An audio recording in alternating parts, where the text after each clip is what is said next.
good morning, or good afternoon, or good middle of the night if that's where you're at. This next series of videos looks at the situation in Ukraine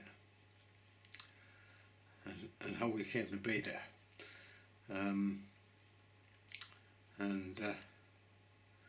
order to look at that, we need to know a little bit about history. How the Americans, how the Russians, and how the Ukrainians came to be in this situation.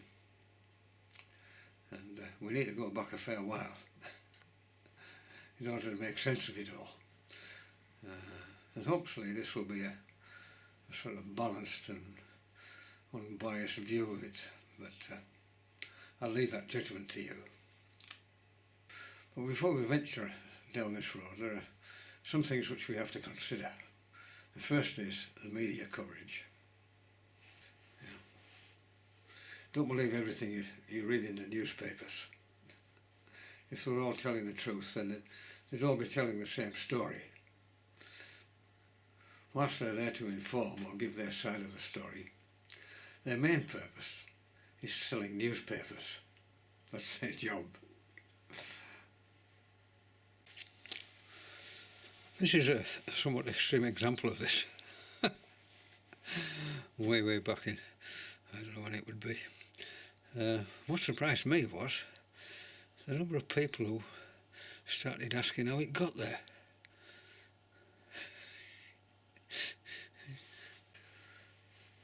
Similarly, the news from TV stations. Who owns the TV station? I mean, where is this news coming from? I mean, some of these stations are owned by people with left-wing views, some are owned by people with right-wing views, some indeed are run by governments. And they each have their own story to tell with their own bias. And you have to look at a fair selection of them in order to come to your own decisions about what's going on. The third thing that I should make a note of is that as you're climbing up the greasy pole to get to the top, you have to be very careful who you stand on. Because as you slip back down again, they're likely to give you a real good kicking. And there's evidence of that in this conflict. Another consideration is there are vast fortunes to be made out of wars and rearmament. I mean, who supplies these planes, these missiles, these tanks, these guns, these ships? Where do they come from? As Russia and Ukraine produce 30% of the world's wheat, most of which is exported to places like, well, ourselves and indeed many of the underdeveloped countries of the world, certainly in Africa. They produce 70% of the world's sunflower oil, which is used in a huge variety of other foodstuffs, and 10% of maize, not to mention a huge amount of the West's gas and oil. Who's going to supply them now? You have to ask. Because again, huge sums of money are involved here. And the other thing to consider is who will be doing the reconstruction of the devastated cities, towns and villages destroyed in this conflict. Again, we're talking big money. And there'll be people eyeing it up. Anyway, bearing all that in mind, to understand what's happening today, we need to look at the history and development of the main protagonists United States, the USSR stroke Russia, and Ukraine. And this first video I'm going to look at the United States of America. From the 15th century, the great European powers, they set about colonising the rest of the world. France occupied Indochina, much of North Africa, India and Canada. Spain had South and Central America, Mexico, which included much of the southwest of North America. They had the Caribbean islands and northwest Africa, where they still have a little chunk opposite Gibraltar. They also had the Philippines. The Dutch had the East Indies and South Africa. Portugal had Brazil, Mozambique, Angola, and they had enclaves in India and China. I think Goa was Portuguese. I mean, Germany was late on the scene, only having become a nation in 1878. I mean, before 1878 it was a sort of lots of little bits of Germany. They came together in 1878 to form the German nation. They colonised much of West Africa. I should say west there, not east. Places like Namibia. They also got a great swathe of the Pacific Islands. I mean, Italy was a minor player, and Russia had Alaska, whilst China occupied much of Central Asia. And the rest of it was almost entirely British. And this is a map showing how they divided it all up. Particular interest regarding this video is America. You can see Russia had this little bit at the top, Alaska. The British had this pink bit, which is essentially Canada. This was French. This whole yellow bit was Spanish. And this is Portuguese. But if you look at the rest of the map, you can see all the pink bits. Egypt, Sudan, India, Australia, New Zealand, a lot of South Africa was British. You can also see the extent of the Russian Empire. There was nothing philanthropic about it. We weren't going in there to do good. These colonies were to be pillaged for their wealth, whether it was precious metals, precious stones, spices, sugar, tea, silks, drugs, and of course human slaves. And those Roman Catholic powers like France and Spain, they had the backing of the popes and the Vatican. There was much toing and froing between them as they fought over each other's territories. And some colonialists, they turned on their home country, setting up independent territories. And let's consider North America, sort of focus in if you like. And this is how it was pre-colonialism. This map shows where the various Indian tribes were. If you remember your sort of American films of the 50s and 60s, these were the Apaches, the bad guys, and these were the Comanches, also the bad guys, and the Sioux Indians. So they were the main occupants, the main inhabitants of North America, and very sparsely distributed they were. And you can see from this next map how the European powers colonised North America. So we got this bit, French got this bit, Spain had all of this, we got this little bit up here, This was Russia. This was China. No sign of Americans yet. So the first British colonies in America were established along the Atlantic coast in the 17th century. But following wars in Europe between Britain and France, the French lost most of their American territories to Britain. We still had a little bit. But things came to a head in 1773 when the British Parliament passed an act which gave the East India Company, now they were a British company, they had their own army. I mean, they did basically what they liked and did most of the British dirty work, certainly in India. Anyway, they were awarded certain rights over the import of tea to America, tax-free. But as the other importers of tea had to pay taxes, they were outraged that they had to pay those taxes without having any vote in Parliament in England. And they started a revolution. It was called the Boston Tea Party, when they stormed some boats in Boston, the East India boats, and started tipping tea into the water. And this led to the War of Independence, or the American Revolutionary War. The colonialists were supported by both France and Spain.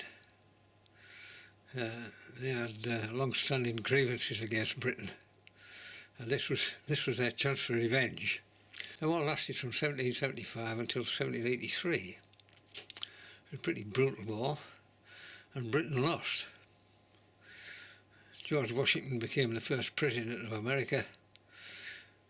The Native American Indians, fearing for their territories, supported the British, and it was a bad decision. This is a very early photograph of the Sioux Indians on the Great Plains. I think it was taken in South Dakota. And although they were the indigenous people, they were not included in the peace negotiations. They were just totally ignored. All their lands were sold to settlers, and they just poured in from the east. Many Indian tribes were dependent on the bison, sort of buffalo, which roamed the Great Plains in tens of millions. But there were others in the colonial establishment. They saw the slaughter of the bison as the quickest way to solve the Indian problem. And slaughter them they did, until by 1900 there were less than 500 left. And this is a pile of bison bones. They weren't unusual. This is it's big, but there were lots of these all over the place. I mean, most of the bison were slaughtered and the skins were taken away for tanning. But the rest of the carcass, it was just left there to rot. Indians were gradually forced into reservations. Essentially, this was land with no economic value, sort of arid desert sort of regions. And today they occupy just 2.3% of the United States of America. And most of their inhabitants are destitute. Alcoholism is 4 times higher than the general population. Anyway, much of the south and west was still seen by Spain as their territory, and having supported the American Revolution, expected that to continue. However, their fortunes took a turn for the worst when they were defeated in Europe by Napoleon's French army in 1808. And Napoleon sold a huge chunk of what was called New Spain in America to the USA for next to nothing. And this doubled the size of the states. And in 1821, the new Spanish colonies gained their independence from Spain, and they became the Mexican Empire. So here you can see the new states, and this khaki bit here was the bit that Napoleon sold them. It was called the Louisiana Purchase, and as I say, they got all this for next to nothing, relatively speaking. And this bit here was still part of Spain, or New Spain, or Mexico as they call it. And this bit here, which is Alaska, still belonged to Russians.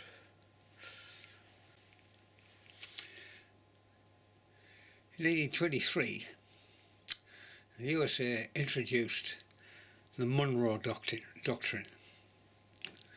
And this warned European nations that the USA wouldn't tolerate further colonisation or puppet monarchs in the Americas. But as the USA was just a sort of developing country, or still an emerging nation, it didn't seem important at the time, but it was to become an important pillar of their foreign policy in the decades to come, as we will see. In 1836, Texas declared its independence from Mexico. And the Mexicans weren't very happy about it and never agreed to it. And in 1846, after a lot of sort of political jiggery-pokery, mainly to preserve slavery, in fact, it was accepted into the USA as the 28th state. The United States thought that with it being so large, they could divide it up into 4 slave-owning states. Anyway, not surprisingly, the Mexicans were aggrieved by this, and there was a war between Mexico and the United States. So there's the Republic of Texaco. You can see this. All this red bit here was disputed territory between Mexico and the states which were expanding westwards. And Texas joined, or was accepted, by the states, which is particularly relevant when you consider what's going on in Ukraine now. And those two regions, the Donbass and Luhansk, want to join Russia. And America objects to it. But this great lump here, right away up to sort of California, it was still part of Mexico. And this was still part of Russia. Anyway, Mexico lost the war, and in 1848 all the lands north of the Rio Grande River, places we now know as California, Nevada, Utah, Colorado, most of Arizona and New Mexico, they were ceded to the United States as part of a settlement. And the map below shows the gains made between 1800 and 1900. All this lot here. And this is the boundary as it is today, more or less. This being Mexico. So Mexico lost all this bit on the west. So in just 65 years, the United States, as we know it more or less, it came about by revolution, duplicity, purchase and wars. These were useful skills for what was to come. They formed a constitution based on individual rights and tolerance, which we know today as liberal democracy. And they made it their mission to export it worldwide in the mistaken belief that if all countries were liberally democratic, peace would reign everywhere. Unfortunately, they'd only tolerate liberal democracies which were on their side. especially on the American continent. So, let's look at the ventures of the United States of America in the 20th century. And to do that, we need to know a little bit of geography about the Americas themselves. This is Central America. And here you can see Guatemala, Belize, El Salvador, Honduras, Nicaragua, Costa Rica and Panama. These are all countries I visited once. Up here is Mexico, beyond that is the United States, and down here is South America. And this little bit here is Cuba, which is very relevant later. And this is South America, absolutely enormous. Here we have a little place where the Central American countries were, the little tiny things. And here we go, move into sort of major country territory. These are Colombia, Venezuela, Peru, Bolivia, Argentina, Chile, Brazil, Paraguay, Uruguay. Also down here is the Falkland Islands, in case you're wondering where they were.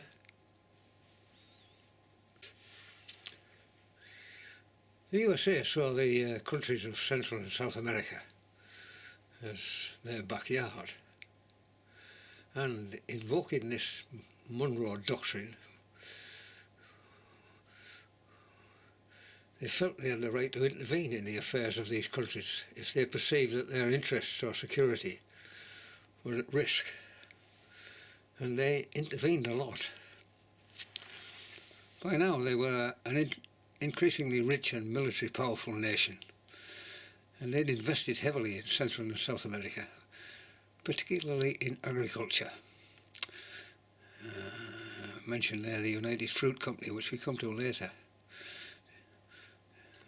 They invested in telecommunications, minerals, infrastructure, and especially the Panama Canal.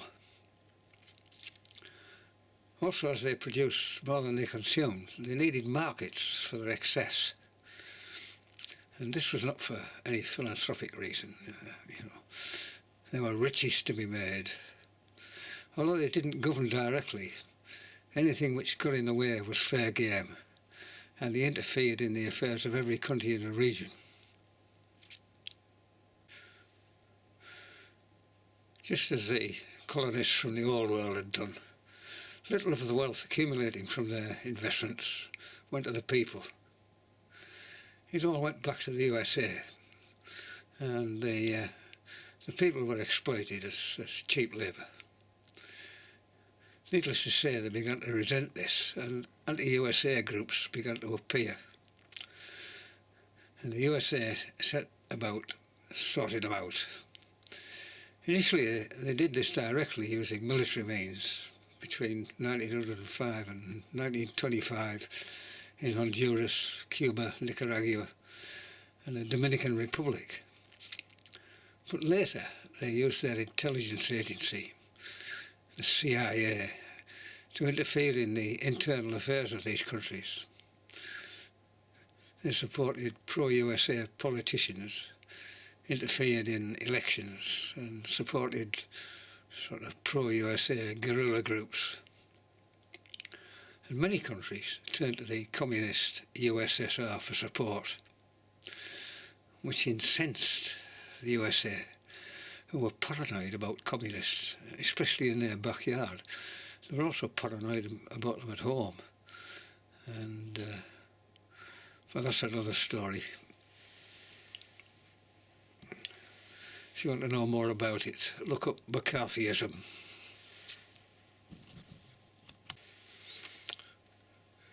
Using the CIA, the USA resorted to assassinations, either directly or by providing military aid, training and finance, to bring about changes in regimes more to their liking. Some of the regimes they brought about and supported for decades were the most brutal and heinous ever seen. I mean, let's look at some in more detail. The first of these is Nicaragua. From 1936 until 1979, that's a long time, they supported the Somoza family, who pillaged the country and used torture, executions and what they call disappearances against their people. Dropping opponents into volcanoes from helicopters sort of ensured their disappearance. They were eventually overthrown by the Sandinistas, and they went to, they were given refuge in the United States. The Sandinistas, helped by the communist Cubans, they set about improving literacy, health, infrastructure and training, and turned to the USSR for support. But they also resorted to extreme violence against those who had supported the Somozas. When in 1981 the US President Ronald Reagan condemned them for supporting Marxist revolutionary movements in other South American countries. And he authorised the CIA to finance, arm and train rebels who became known as the Contras. And from 1985, using their financial muscle, the United States also enforced an economic embargo. And the Contras murdered, raped and executed the populace to undermine the government. However, in 1983, the US Congress banned the sale of arms to the Contras.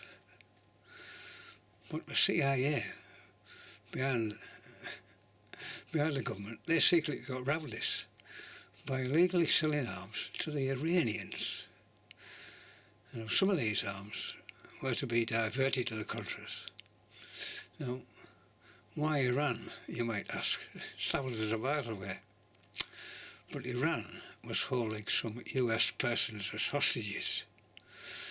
And they were released shortly after these arms reached Iran. Now, whether the government knew about this or not is a matter of controversy. But this arms for hostages exchange, it caused a major international scandal. And in the 1990 Nicaraguan elections, the USA made it known that they would continue to support the Contras if the elections, as they said, did not go their way. The country was exhausted by civil war, torture and kidnappings, and it voted for a change to the US liking.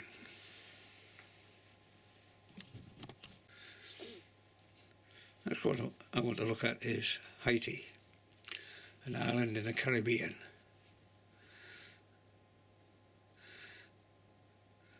The US, fearing an anti-US government, invaded the island and occupied it from 1915 to 1934.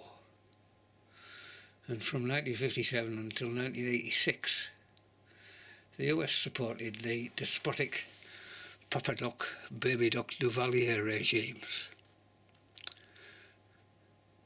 The secret police terrified the population. The Tonton Macoute, they were notorious torturers and murderers of anyone who opposed the regime, especially if they had a sort of whiff of communism about them. Immersion in sulfuric acid was a common way of dealing with them. Papa Doc, the father, he was insane. He thought one of his executed opponents, a chap called Blucher Philogenes, he could change his will into a black dog. And so he had all black dogs killed on sight. He also revived the traditions of the voodoo religion, a sort of worship of the spirit world. He was replaced by his son, but the brutality continued. Hundreds of thousands of Haitians fled abroad. And in 1986, despite his anti-communist stance, Baby Doc's regime proved too much for the USA, and in 1986 he was flown to France by them, as they didn't want him in the USA. I mean, today, Haiti is a basket case. Following the death of President Perón in 1974, his widow, Isabel, or Eva, as in the musical, became president until she was ousted by the military in 1976. And they, supported by the USA, set up Operation Condor, together with Chile, Bolivia, Brazil, Paraguay and Uruguay. And it followed coup d'etat in Paraguay, Brazil, Bolivia, Uruguay and Chile. And the USA provided planning, unlimited aid and training at the School of the Americas, which was, well, there was one in Panama and there was also one in the United States. And this training included manuals on, and I quote there, the promotion of executions, torture, blackmail and other forms of coercion. You wouldn't believe it. Thus began the so-called Dirty War. The objective was to eliminate all opposition, both at home and abroad, anywhere in the world. The military, the junta, and right-wing Argentinian anti-communist alliance, the AAA, they tortured and murdered wholesale anyone considered to be anti-government, even if they were not politically aligned. I mean, young intellectuals in particular were targeted, including school pupils. Many concentration camps were set up throughout Argentina, and many people were disappeared by dropping them into sea from aircraft, which became a bit of an embarrassment as some were washed up with obvious signs of torture. Mothers who were suspects had their newborn children removed and adopted so that they were not contaminated by sort of communism. The mothers of the disappeared, they began to congregate in the Plaza de Mayo to try and find out the fate of their children. And these are the photographs of the many hundreds, if not thousands, have disappeared. They were never found. Even their remains were never found. And the resignation of President Galtieri following the Falklands defeat, it brought it all to an end in Argentina. But let's look at Chile. In 1970, the United States were fearful of the election of a left-wing government in the up-and-coming elections, and they financed the opposition, but they lost. Salvador Allende was elected as president with he had a socialist agenda, including nationalisation and land confiscation. And as most of the land, telecommunications and copper mines belonged to American companies, the Americans immediately set about the removal of this democratically elected government. They fomented unrest in the population and undermined Allende's attempts to improve the quality of the life of the Chileans. General Pinochet, having been trained at the School of the Americas, was their man of choice. And in 1973, following the bombing of the presidential palace and the assassination or suicide of Allende, Pinochet took up office. So began 17 years of the most brutal regimes ever seen in modern times. Thousands of people were rounded up and herded into the National Stadium, where many of them died. The Chileans set up an army death squad, And this is a statement from a senior officer shocked by what he saw. And he subsequently resigned. And he was talking about returning these bodies to their families. They were torn into pieces, so I wanted to put them together, at least leave them in a human form. Yes, their eyes were gouged out with knives, their jaws were broken, their legs broken. At the end they gave them the coup de grace. They were merciless. The prisoners were killed so that they would die slowly. In other words, sometimes they shot them by parts, firstly the legs, then the sexual organs, then the heart. In that order the machine guns were fired. Which brings us to the Direction de Intelligentsia Nacional, the DINA, which were the Chilean secret police.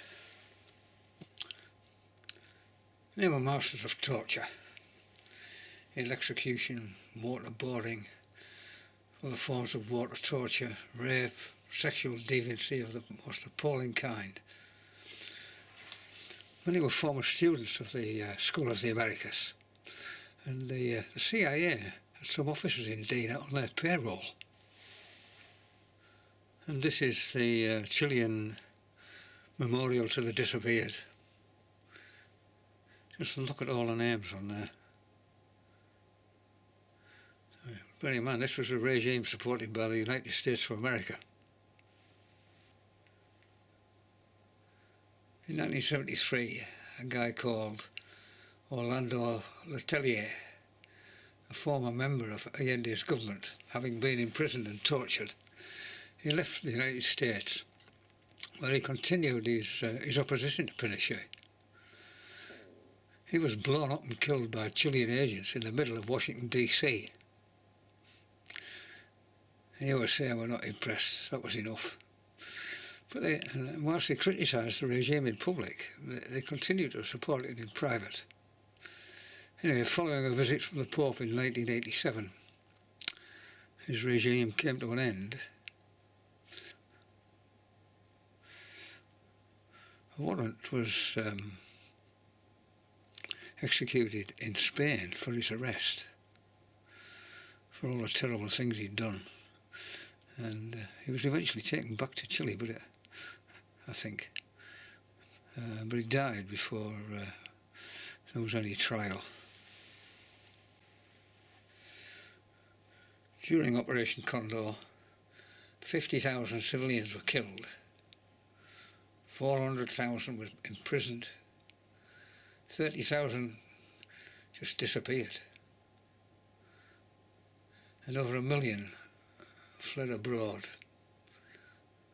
and tens of thousands were tortured. Which brings us on to Guatemala, that little tiny Central American country.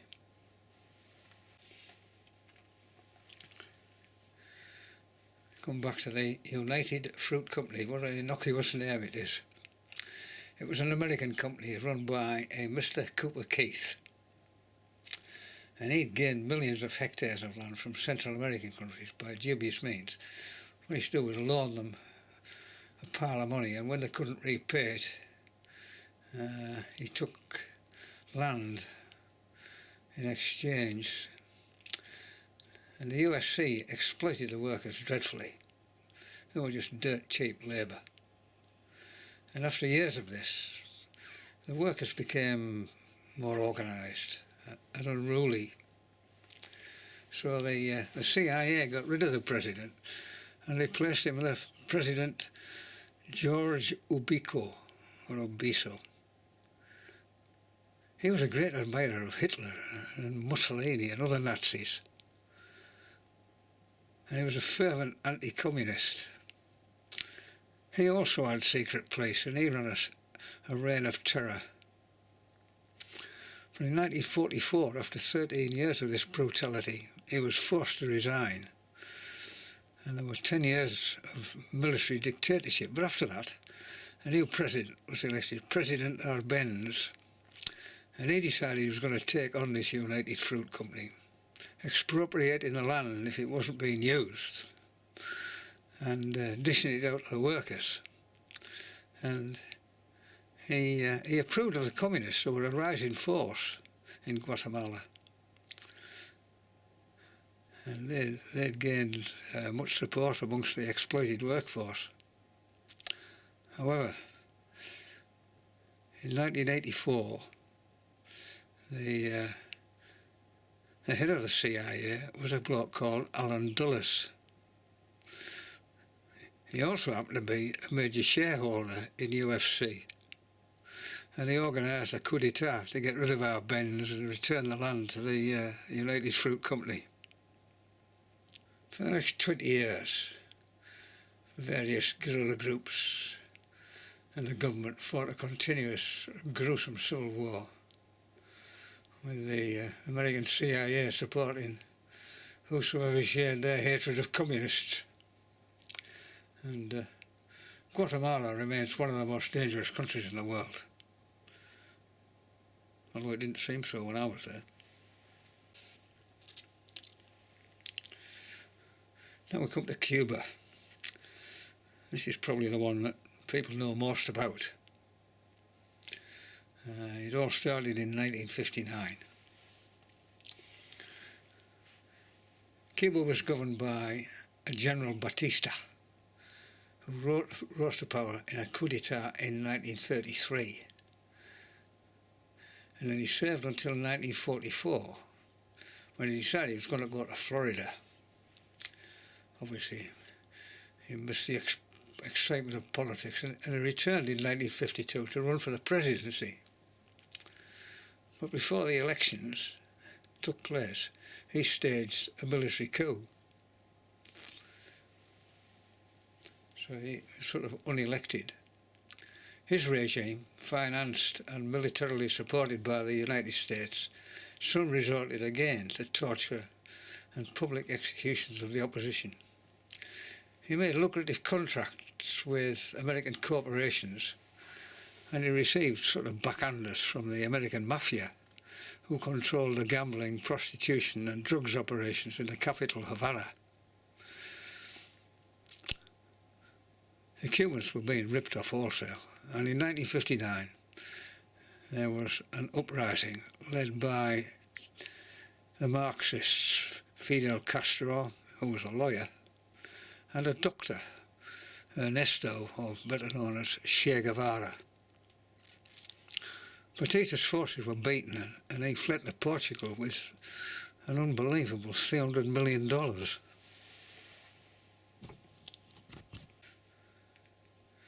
And there they are in this famous photograph. Che Guevara on the left, Fidel Castro with his arms in the air.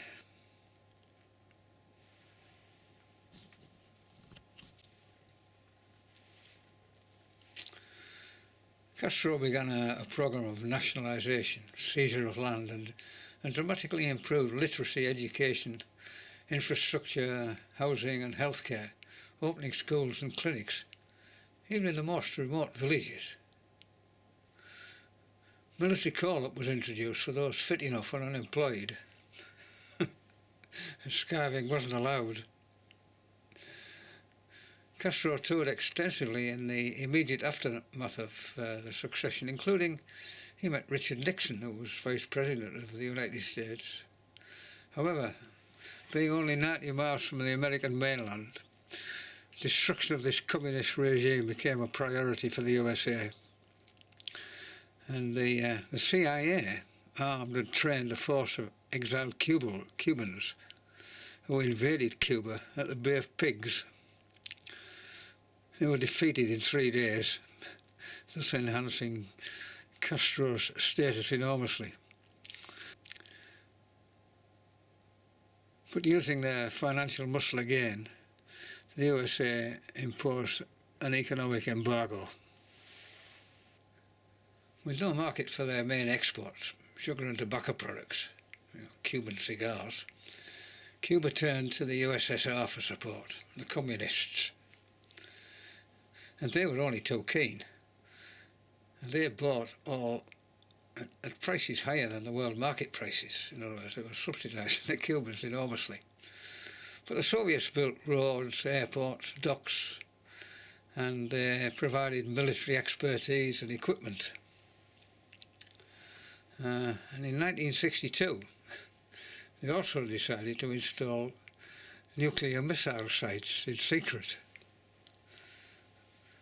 But just as they were being completed, they were spotted by US spy planes. And this is what they saw. A Soviet missile site.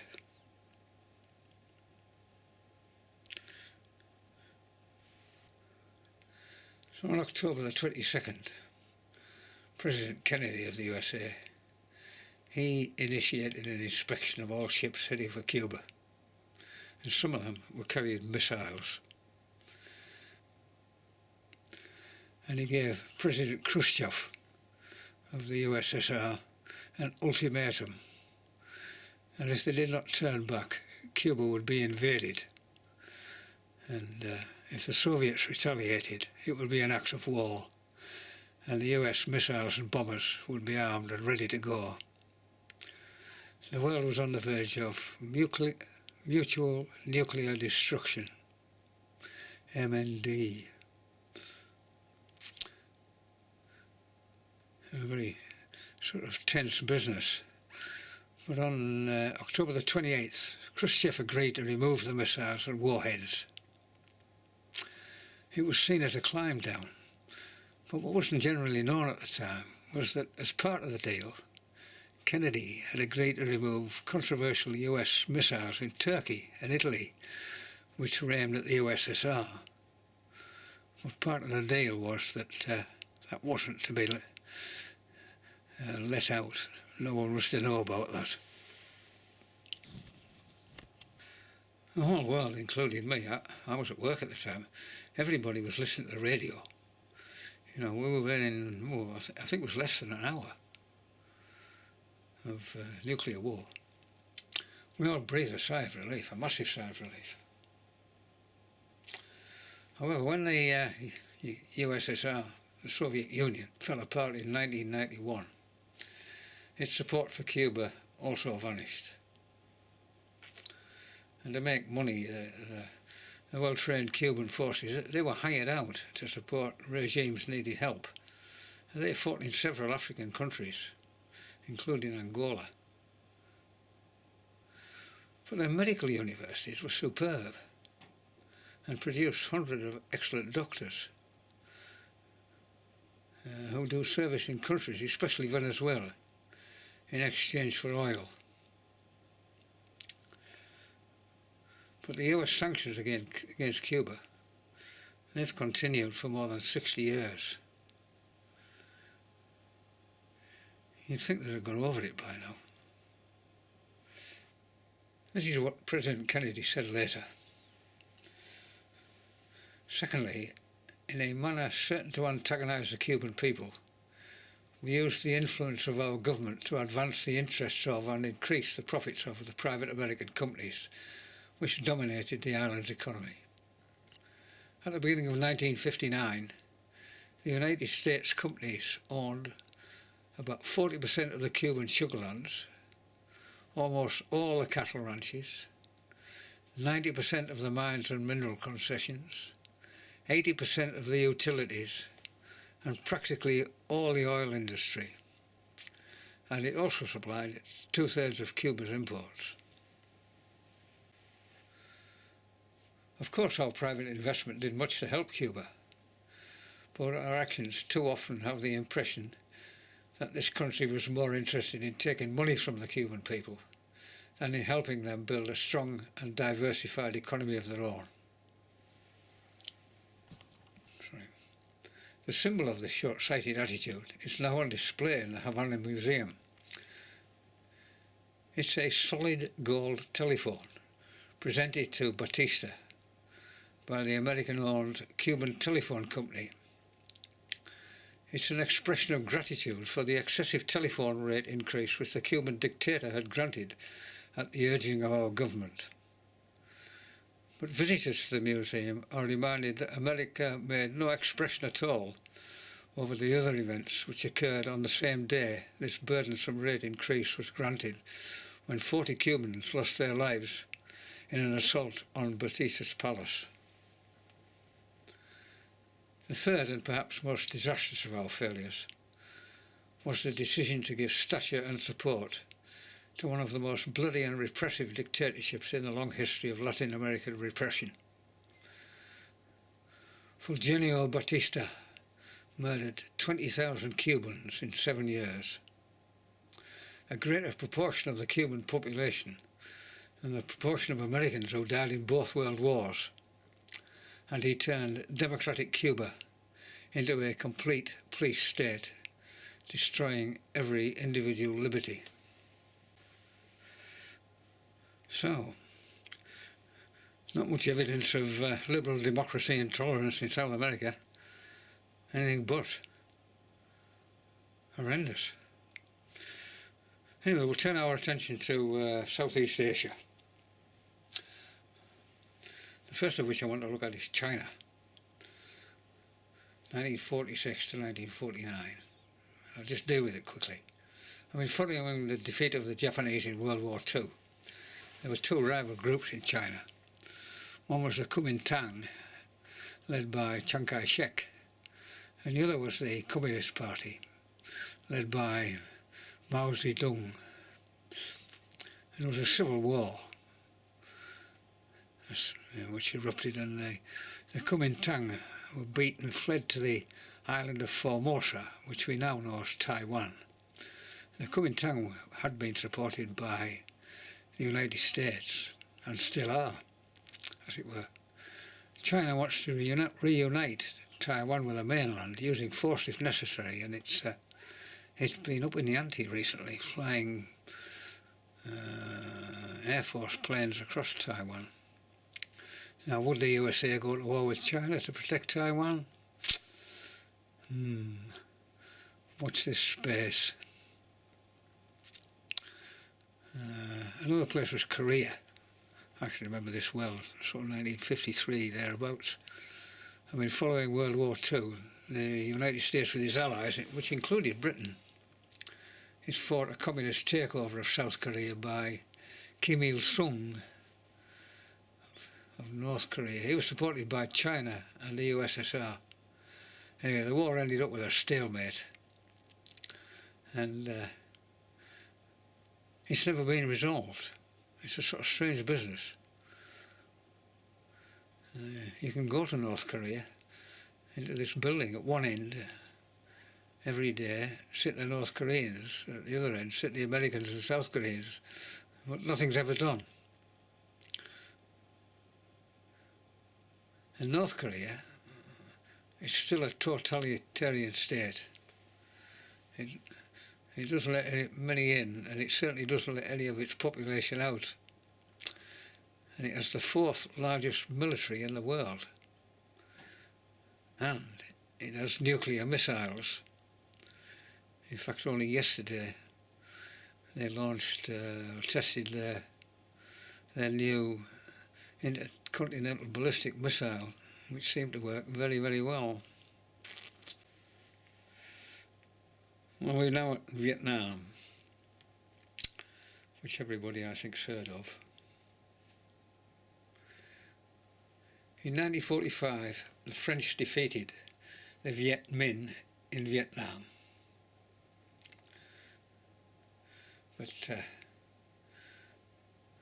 they lost again in the guerrilla war which followed, and they were beaten at a place called, they surrendered at a place called Dien Bien Phu, which I suspect is imprinted in most of the elderly French population. It was an ignominious defeat. And Vietnam was divided into two. The north being governed by the communist Viet Minh, led by Ho Chi Minh, and the south becoming the state of Vietnam. The USA They didn't agree with this division. Anyway, weak leadership in the south, nepotism, the persecution of the majority Buddhists, and the leadership were essentially Catholic, and the failure to implement promised land distribution from the big landowners, especially the Catholic Church, to the Buddhist peasants, led to an uprising of the rural population, which was supported by the many Viet Minh communists who had infiltrated the south. And this motley crew were called the Viet Cong.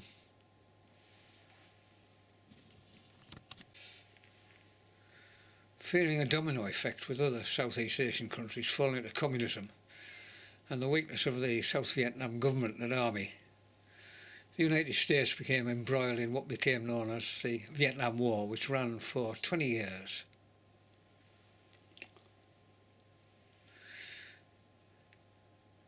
And the USA deployed dioxin, over 1 million gallons of the stuff, to defoliate the jungle so they could see these people moving about, the Viet Cong, especially as they were bringing lots of arms down from North Vietnam. In the aftermath of the war, a US military doctor said, when we initiated the herbicide program in the 1960s, we were aware of the potential for damage due to dioxin contamination in the herbicide. However, because the material was to be used on the enemy, none of us were overly concerned. We never considered a scenario in which our own personnel would be contaminated with a herbicide. I mean, it causes severe birth defects in children. I mean, they're far too disturbing to show here. More bombs were dropped on Vietnam than were used in the whole of World War II. There was appalling brutality on both sides. But it was the first time the Americans were confronted by the photographs and videos of their brutality. Photographs of the My Lai massacre and the young girl, Thi Kim Phuc, running naked, screaming in pain after a napalm attack. It hastened the end of the war. I mean, napalm was an appalling weapon to use on civilian population, in fact to use anywhere. It's a sort of jelly-like petrol. Awful stuff. I don't even know if it's been banned.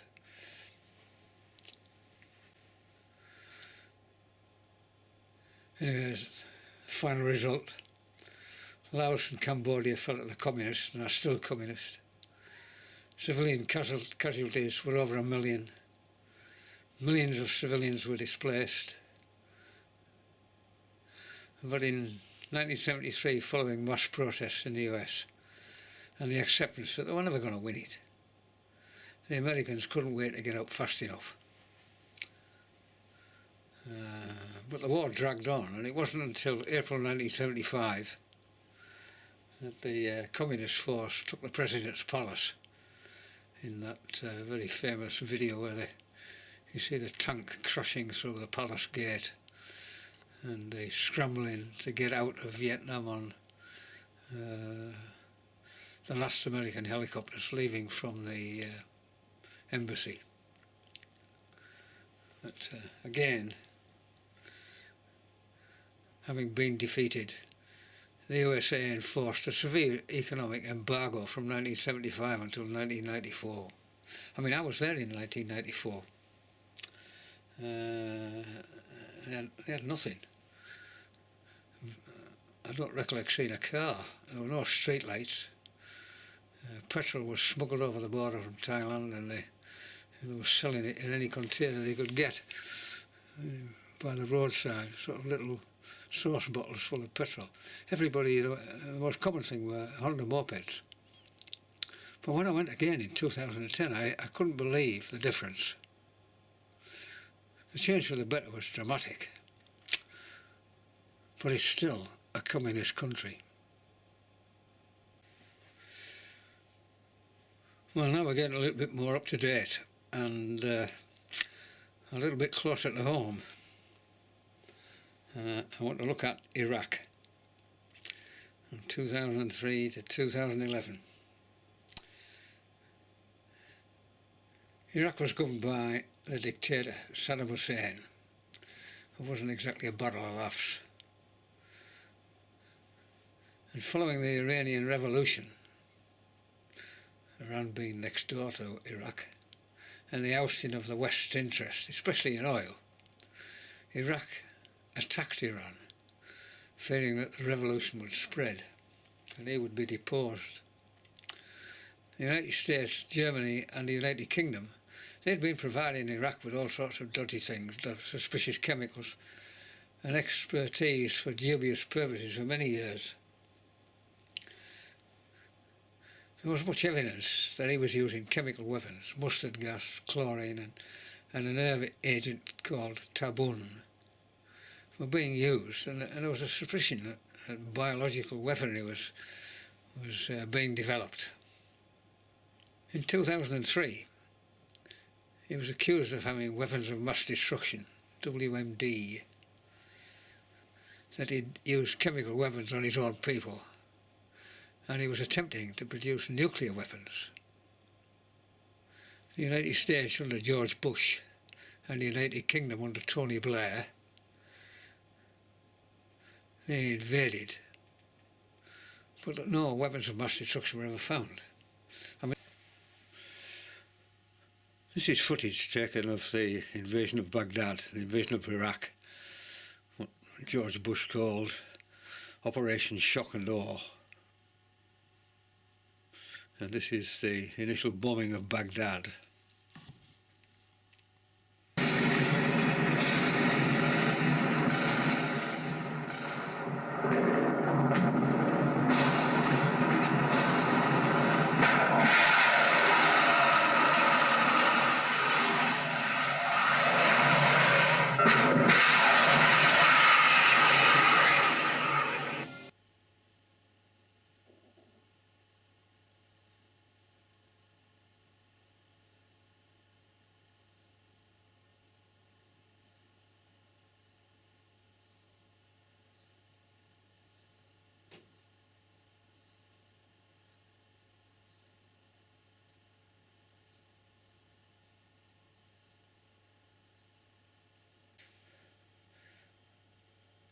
This is some of the aftermath. I don't recollect much in the way of avoidance of civilian areas during that bombing. This is what George Bush said.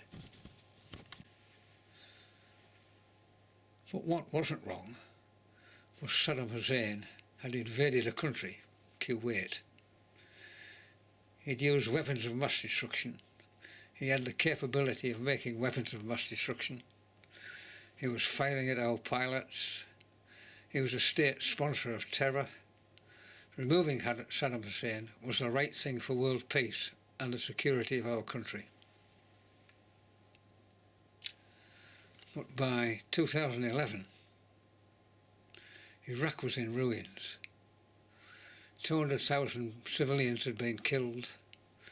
3 million had been displaced. No weapons of mass destruction were ever found. And a terror group, the Islamic State of Iraq and Syria, ISIS, became prominent with assassinations, public beheadings, and in 2014 committed genocide on the Christian Yazidis, many of whom have never been found. And ISIS factions have since spread into many countries. The United States returned in 2014 to help the Iraq defeat ISIS. But there's no appetite in the USA for US feet on the ground conflicts now. And the US withdrew in 2021 with the cooperation of the Iraqis. I think the Iraqis asked them to leave. Anyway, they've just left a huge mess.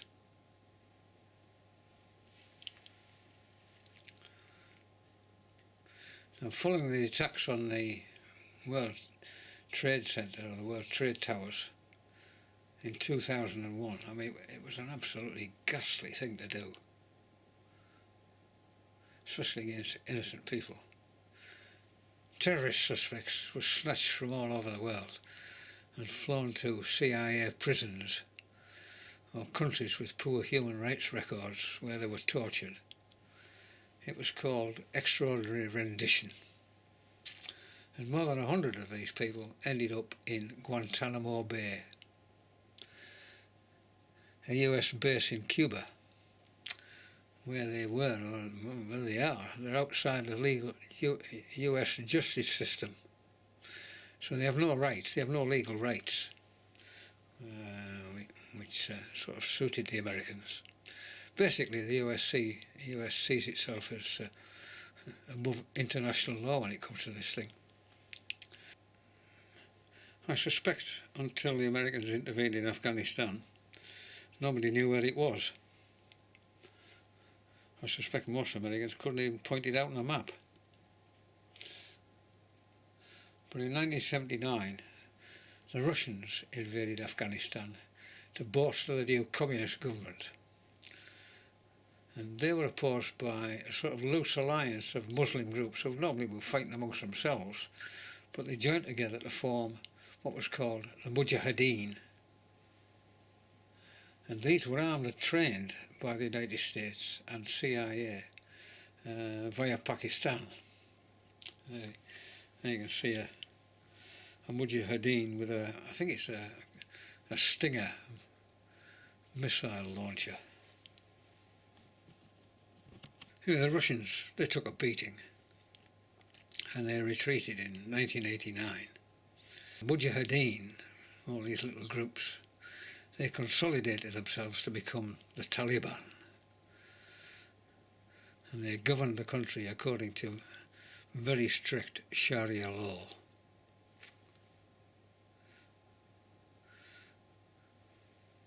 But on the 11th of September 2001, the terrorist group Al-Qaeda hijacked and crashed 4 civilian aeroplanes on the US mainland. 2 into the World Trade Center towers, 1 into the Pentagon, and the other crashed before it could reach its target. Almost 3,000 innocent people were killed. Why did they do it? Well, this is what their leader said. You can read it. You can read those for yourself. Just use the pause button. I'm not going to go down through them all. But the main reason was United States support for Israel. That was top of the list.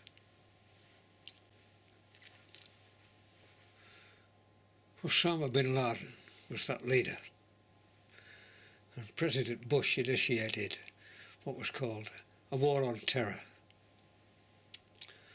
And in 2001, the US and its NATO allies invaded Afghanistan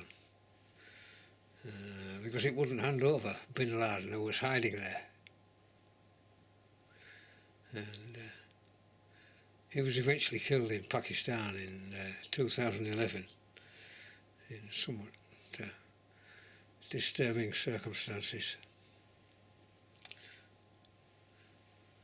Most NATO forces pulled out in 2014, but those that remained were training and fighting with the Afghan forces against the resurgent Taliban.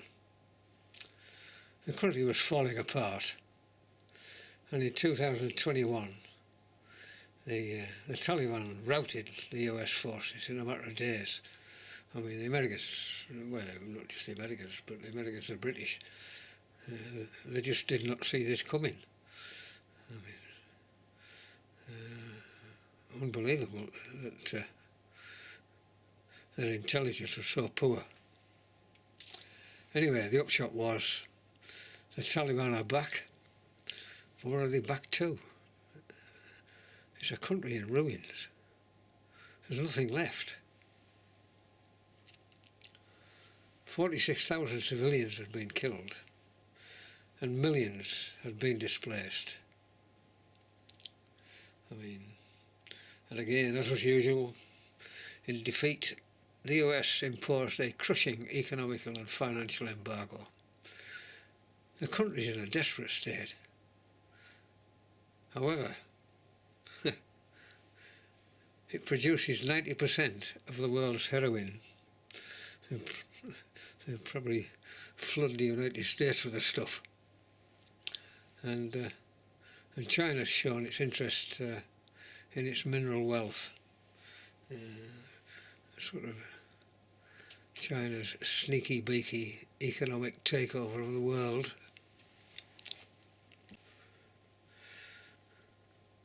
And people who people who live in the north of England get their water from Northumbrian water, but when you come to look behind the scenes, a great chunk of it is owned by China. Well, we're getting to the end of this video now. If you want to stay with us, we're now at Libya. There was an uprising in several Arab countries. It was a sort of domino effect, started in Tunisia. It was called the Arab Spring, and it resulted in an uprising against Gaddafi, who was Libya's dictator. Now, Libya has oil. The country was prosperous. Education and health services were excellent. And unlike in many Muslim countries, women had equal rights. Unfortunately for Gaddafi, he had form when it came to supporting terrorists. I mean, for instance, he supported the IRA in Northern Ireland. Whether you see them as a terrorist organisation, I suppose, depends on your allegiance. Anyway, the British government certainly did. Although people in the USA, surprisingly, they also supported the IRA in great numbers. Anyway, the US and the UK had a particular interest following the terrorist bombing of the Pan Am passenger airliner over Lockerbie in 1988, when lots of Americans were killed. And a United Nations resolution proposed by the US, France, Germany and the UK authorised member states to establish and enforce a no-fly zone over Libya and to use what they described as all necessary measures to prevent attacks on civilians. I mean, it turned into basically a bombing campaign by the forces of NATO, including Britain, I should add. David Cameron, who was Prime Minister at the time, authorised it. And it was against military installations and civilian infrastructure of Libya. I mean, Gaddafi was captured and killed in the most horrific circumstances. But Libya, it's just another basket case. I mean, I could go on, Kosovo is an example very similar to Ukraine, as it turns out. Somalia, Syria, Lebanon, Niger. Anyway, but in addition to their military might, the United States also controls the financial world through their dominance of the World Bank and the International Monetary Fund. So, not much evidence of liberal democracy and tolerance in that little lot. So you have to ask, has the USA been a force for good? And I suppose it depends where you live. I mean, we in Europe, we owe a great debt of gratitude to America for the defeat of Germany in both world wars. Not only did they provide men on the ground, they also provided an awful lot of cash and military hardware. Anyway, that brings us to the end of this one. In the next video I want to look at their protagonists, the Russians,